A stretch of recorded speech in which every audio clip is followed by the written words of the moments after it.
it's been 2 days since the announcement was made, but there's been no let-up of that flurry of international condemnation of Israel's plan to take over Gaza City. Now, at the request of its 5 European members, the United Nations Security Council is holding an emergency meeting to discuss the plan. Ahead of it, a UN official warned that Israel's move to control Gaza City risks causing yet another calamity with far-reaching consequences. The Slovenian representative to the UN body also reiterating condemnation. Take a listen. We condemn the government of Israel's decision to further expand its military operations in Gaza. This plan risks violating international humanitarian law. We call on Israel to urgently reverse this decision and not to implement it. Well, for more on that emergency meeting, then we'll cross now to reporter Pamela Falk joining us from New York City. Hi, Pamela. So what have the members been saying about what led them precisely to call this emergency meeting at this stage in the war? They basically said, and this was the 5 European nations on the Security Council, they said that the dangerous escalation in terms of the proposal that you've just talked about, which is to expand military operations into Gaza City by Israel, warranted a meeting. Now, the U.S. ambassador Dorothy Shea specifically said that that was emblematic. The idea of calling a Security Council meeting was emblematic of the misunderstanding and non-awareness of the other council members to the fact that Israel is trying its best and with more urgency now to get its hostages out. And that was the U.S. position. So there won't be anything resolved at this meeting, but what they're trying to do is bring world attention to this plan.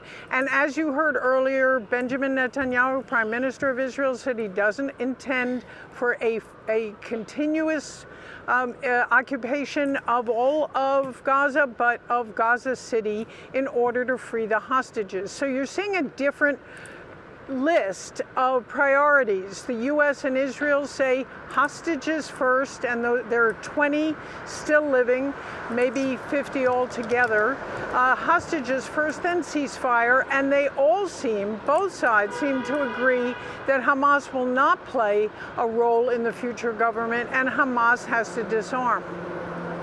Now, Pamela, this meeting is, of course, still underway, but thus far, what have the U.S. and then French representatives said so far about the next steps precisely?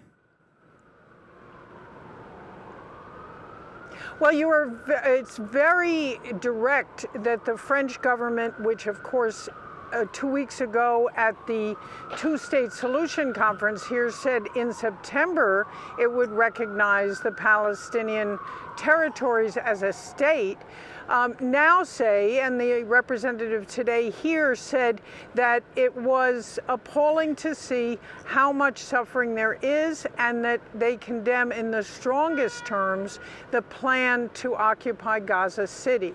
Now that plan, we don't know the specifics, but Israeli media is reporting that it may be moving the population out of Gaza City and then to the deadline of October 7th, which of course is 2 years since the attack that began the war. And the idea there is to see if they can get the hostages out, then a ceasefire, and then discuss governance in Gaza, all the while trying to get more aid into the region. Now, I've been to Gaza City. A few years ago, it was devastated then, and it's more devastated now, and that's what's bringing so many countries. You've heard from Turkey and Egypt, and here at the United Nations from France and the UK saying that that kind of an escalation going into Gaza City might, their view, endanger the hostages and, of course, be a dramatic escalation of the war. Pamela, finally, you also spoke to the Palestinian ambassador on your way in. What did he have to say about this meeting? Right. He had to say that it is time for a ceasefire, that the suffering in Gaza is too much, and the idea of having talks could come again. They broke down in March. The talks could come again about everything that needs to be done in the future for Gaza after a ceasefire is in place. But as you remember, the talks broke down because Hamas's requirements for a ceasefire were that all Israeli troops get out and it's a full ceasefire. And what Israel is looking at is short ceasefires so that they can get the hostages out. And that was all made more urgent by Hamas and Islamic Jihad releasing the video of a hostage emaciated, and that tore at the heartstrings of the world as well. Pamela Falk in New York, thank you very much.